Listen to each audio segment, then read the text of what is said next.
Salut les maniacs du gros son qui tâche et bienvenue dans cette nouvelle vidéo. Une vidéo un peu spéciale. Tout d'abord, comme d'habitude, je tiens à vous remercier les maniacs pour votre soutien, pour les likes, les commentaires sous les vidéos. Vraiment, ça me fait vraiment plaisir. Et donc, une petite vidéo assez rapide, celle-là. Il y a une petite idée qui me vient depuis quelques jours. On me dit souvent, il y a des commentaires qui reviennent souvent, ouais, t'es une vraie encyclopédie. Ouais, merci. Bon, de toute façon, ouais, c'est rien, quoi. On est juste passionnés. J'ai des potes, Destroy, Arnaud Genas, Eric Chevet, ils ont une culture mais hallucinante.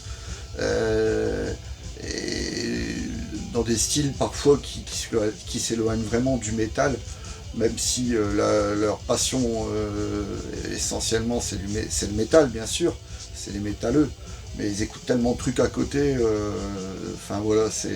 voilà quoi, les encyclopédies vivantes, ouais. J'aime bien, c'est marrant, quoi. Ça fait plaisir, c'est très flatteur en tout cas, merci. Donc il y a une petite idée qui me trotte depuis quelques jours, est-ce que je connais vraiment ma collection de disques? J'ai tellement de disques, en CD, en vinyle, cassette, j'ai des 45 tours, j'ai la panoplie complète, bien sûr. Donc peut-être des démos, quoi. J'ai jamais été un grand tech trader. Et donc j'ai demandé à ma compagne Aurélie de sélectionner dans ma collection de CD 10 CD dans ma collection. Donc je dis, pioche pas systématiquement dans les gros classiques. Déjà, je vais poser la question, est-ce que tu connais ma collection par cœur? Enfin, est-ce que tu connais ma collection? Elle me dit non, il y a des trucs, je suis vraiment étonné que tu écoutes ça, je vois ça, voilà quoi. Donc elle a choisi 10 disques, et je vais vous les commenter. Oh Oh Oh bah ça commence bien. Deux premiers CD. Bon bah j'en ai déjà parlé, Angel Rat, Voivode, bon. Là, c'est pas...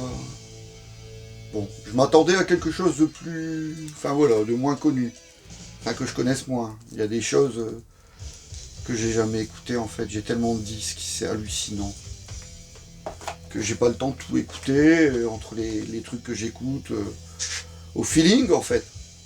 Au feeling, et puis après, il y a les classiques, non, non. Alors celui-là, je sais même pas, ouais, Relapse, donc Exhumed, Platters of Splatter, les kids à Carcasse en fait, hein, c'est les enfants de Carcasse. Exhumed sur Relapse, double CD compile. J'ai dû l'écouter une fois. Pas que ça soit mauvais, hein, mais c'est un double CD déjà. Il y a une reprise de Carcass, Exhumed to Quantium. Voilà. Je vais le ressortir, je vais l'écouter. Ah! Formidable! Le premier album de Alice in Chains, Facelift, paru en 1990. Suite à cet album, le groupe allait partir en tournée américaine avec Pantera. Et puis après c'était l'Europe qui était visitée, une affiche à 3 têtes, Megadeth en vedette, The Almighty et Alice in Chains qui faisait sa première tournée européenne. Et puis ensuite au printemps 91, juin 91, le Clash of Titans américain, le pendant américain du Clash of Titans de 1990 en Europe, donc bien sûr avec Slayer, Suicidal, Testament et Megadeth. Et puis du coup pour les États-Unis c'était Megadeth, Slayer, Anthrax, et le quatrième groupe à l'origine devait être Death Angel, mais comme celui-ci avait été victime d'un accident sur la route pendant leur tournée américaine pour la promotion de Act Free, qui avait laissé des séquelles à nombre des membres, à quelques membres, notamment Andy Galleon. Mais bon, suite à cet accident, ils ont, enfin, toutes leurs plans de tournée sont tombés à l'eau. Et donc Death Angel a été remplacé par Alice in Chains, qui faisait un peu tâche, il faut dire. Mais c'était juste avant l'explosion du grunge, quoi. Donc voilà. Hein. Alice in Chains, ils ont vraiment cartonné à partir de Dirt. Ok. Le deuxième album d'Exodus, quand c'est sorti, c'était quand même une vraie déception. J'avais entendu un titre à la radio. Bah oui, j'ai l'impression, ouais, la prod elle est ratée. Et ils ont fait mieux après avec Fabulous Disaster, mais enfin quand succès à Bonded by Blood, et puis bon bah à l'époque il y avait déjà quand même plus de 2 ans. L'album est sorti fin 87 en Europe, et Bonded by Blood était sorti à l'été 85, donc à l'époque 2 ans et demi d'attente entre 2 albums, c'était énorme. Donc du coup le groupe s'était un peu fait oublier. On savait juste qu'ils avaient recruté l'ex-chanteur de Legacy, Future Testament, Zetro Souza, en remplacement de Paul Baloff. Et comme le chant de Paul Baloff faisait beaucoup sur l'album, faisait beaucoup, non, c'est l'ensemble, Monted by Blood, c'est l'ensemble, on peut rien changer, quoi. Et le chant de Paul Baloff en fait assurément partie, et du coup, le chant de Zetro Souza... J'ai presque l'impression que Testament, ils ont fait le bon choix avec Chuck Billy, parce que c'est vraiment un chanteur 100 fois meilleur que Zetro. Enfin, on aime ou pas, hein, il a ses qualités, mais il a fait beaucoup mieux. Pleasures of the Flesh. J'espère ne pas m'attirer la foudre des fans de... Je vais lire Testament de Exodus. Ouais. Face No More en 95, avec un album qui se bonifie comme le bon vin avec le temps. King for a Day, Fool for a Lifetime, pourtant c'était pas évident. Hein. Succéder à un album comme Angel Dust, et puis pallier le départ de Big Jim Martin, qui était quand même un élément essentiel au son Face No More, c'était pas évident. Maintenant, l'absence de Big Jim se fait moins sentir, mais à l'époque c'était le cas, et je l'ai un peu boudé ce disque. Pas boudé, mais c'était pas Jim Martin à la guitare, donc pour moi c'était la fin, quoi. Et finalement, j'ai dû l'écouter chez un pote il y a quelques années. Je passe un bonjour à mon ami Gaëtan, je crois que c'était chez lui qu'on l'avait écouté. Il avait le vinyle rouge de cet album, et finalement c'est peut-être leur meilleur album. Ouais. Avec Ricochet, Get Out, le single Digging the Grave. Pourtant j'avais bien aimé ce single, ouais. Mais je sais pas, voilà. Enfin maintenant, je l'ai réhabilité depuis Belle Lurette, c'est vraiment un super album. Un grand classique, le 30e anniversaire de Screaming for Vengeance a été honoré comme il se doit avec ce double CD-DVD, paru donc en 2012. Le DVD, c'est le concert à l'US Festival en fait, avec la fameuse entrée sur scène de Rob Halford, décontracté au possible. Pourtant il va quand même affronter une foule estimée à 1,5 million de personnes. Et il arrive décontracté, il entame le premier couplet de Electric Eye, et il arrive sur la scène, Metal God, quoi, Metal God. Et un grand classique, bien sûr, Screaming for Vengeance. Mais bon, je préfère Painkiller quand même, avec Scott Travis. C'est vraiment lui, à l'instar de Mickey D dans Motorhead, c'est lui qui a relancé la machine, vraiment. Dommage, ça n'a pas duré, mais bon, on lui doit ça quand même. Hein. Alors ça, c'est un truc que j'adore, bien sûr. Chastain, excellent choix. Malili. Leur album de 87, édité en CD en 97 sur le label allemand Massacre. À l'époque, c'était sorti chez Black Dragon en France. Et ce disque, c'est vraiment avec cet album que j'ai découvert Chastain, avec le morceau The Seventh of Never. Et puis après, il y a Paradise dessus qui est vraiment bien. Super album de heavy metal, hein. C'est pas un album de guitare avec la chanteuse Leather Leon qui chante vraiment bien. Et puis bon, David Chastain, David T. Chastain, le Kids de Cincinnati. Génial. Je dis oui, un grand oui, avec cet album de Crisium, Ageless Venomous, l'album de 2001. Pas le meilleur album, mais y a des super titres. Et puis à l'époque, on les a vus en live, hein. Les nordistes s'en souviennent, c'était le Metallian Fest, les 10 ans de Metallian, avec une affiche vraiment chouette, vraiment sympa, mais l'apogée c'était quand même Crisium. Il y avait eu Gronibar, Aborted qui avait dû faire un set écourté, il me semble. Ils avaient joué 2-3 titres maximum. Il y avait Furia. Et Creator, Cannibal Corpse, quoi. Et donc Crisium ce soir-là, au Splendide, avait vraiment fait. Je pense que c'est le groupe qui a reçu peut-être la plus belle ovation de la soirée. Il me semble. Donc voilà, avec la pochette signée Repka. Et puis il y a des classiques dessus. Dawn of Flagellation, Ageless Venomous. Ouais, rien que ces deux-là, ça vaut le coup, quoi. C'est un bon album, mais la production elle est un peu bancale. C'est Punchy Gonzalez qui a produit ça. Celui qui a produit Unholy Ghost, qui a produit Hérétique de Morbid Angel, je pense.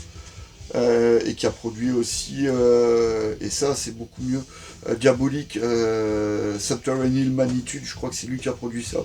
Et ça c'est vraiment une belle réussite, la production rouleau compresseur, un peu à la Angel Corps, époque inexorable, Exterminate, vraiment, ouais, on s'en prend plein la gueule pendant une demi-heure et on est bien content. Donc voilà, mais là, la production de Ageless Venomous, le Crisium par Punchy Gonzalez, c'est pas une franche réussite. Sorti en 2001 sur le label Century Media. Sur Columbia, qu'est-ce? Eh bien, si on m'avait dit War Babies, ça va, j'ai de la chance. Il y a quelques morceaux que je connais parce que j'ai mis sur clé USB, donc je les entends dans la voiture. Alors donc War Babies, c'est sorti en 92 sur Sony Music et c'est l'album avec le chanteur de TKO, Brad Sinsel, qui a enregistré 3 albums avec TKO, Below the Belt en 86, le très connu In Your Face de 84 avec le guitariste Adam Bomb, mais ça a été enregistré en 81, j'en ai parlé je pense de TKO. C'est un truc qui est sorti en 84, enregistré en 81. Ils avaient vraiment le son heavy US avant tout le monde. Ça aurait mérité une belle petite carrière, mais la pochette les a un peu desservis. Donc voilà, War Babies avec Brad Sinsel de TKO. Et je pense que c'est leur unique album de 92 sur Columbia. C'est du heavy rock classique. Mais bon, ça... C'était pas ce que le public attendait à l'époque, donc logiquement, ça a fait un bide, quoi. Ça a fait un bide. Oui, je dis un grand oui, bien sûr. Rebellion de Billy Idol, avec Steve Stevens à la guitare, et l'album de Eyes Without a Face, Flesh for Fantasy, et bien sûr Rebellion. Donc c'est toujours un vrai régal d'écouter ce mix de punk, rock, new wave aux grosses guitares. On dit punk parce que Billy Idol, Generation X, mais bon, c'est bien destiné au grand public finalement, mais les guitares de Steve Stevens font énormément pour le succès de ce disque. Puis les chansons, bien sûr. Des classiques qu'on fredonne encore 41 ans après sa sortie. Voilà les Maniacs. Donc c'était la sélection de 10 disques de ma compagne, ma chérie Lily. Merci à toi, ma Lily. On m'a posé une question, Interstellar, je pense, Interstellar 92 m'a posé une question fort intéressante concernant la scène de... Excusez-moi, les Maniacs. Argenteuil. Donc, il m'a parlé de plein de groupes que je ne connais absolument pas. Donc, il m'a parlé de Morsure. Donc ça, Morsure, bien sûr, je connais. J'ai réécouté l'album et je n'aime toujours pas. Je reconnais, je comprends un peu plus le délire, d'autant plus que c'était vraiment un délire. Ils n'avaient pas du tout de plan de carrière et ils ont splitté tout de suite après l'enregistrement du disque. Donc, enfin voilà, le disque est sorti, qu'il n'existait déjà plus. Sorti sur Devil's Records, donc l'unique album culte, car considéré comme le premier album de thrash, de speed thrash vraiment pur et dur, sans compromis. Un disque un peu surestimé quand même, que ce Acceleration Process. Je me rappelle notamment de Gilles Tadig de Metal Attack, qui avait fait une chronique dithyrambique, une pleine page avec la photo de la pochette. En gros, on pouvait pas le louper. Bah ouais, mais c'est le frère du batteur de Morsure, donc ceci explique cela. Il argumentait, mais de manière... c'était vraiment... ouais, c'est... L'album du siècle dernier, selon lui, quoi. Avec un batteur qui ferait passer Dave Lombardo pour un batteur de balle champêtre.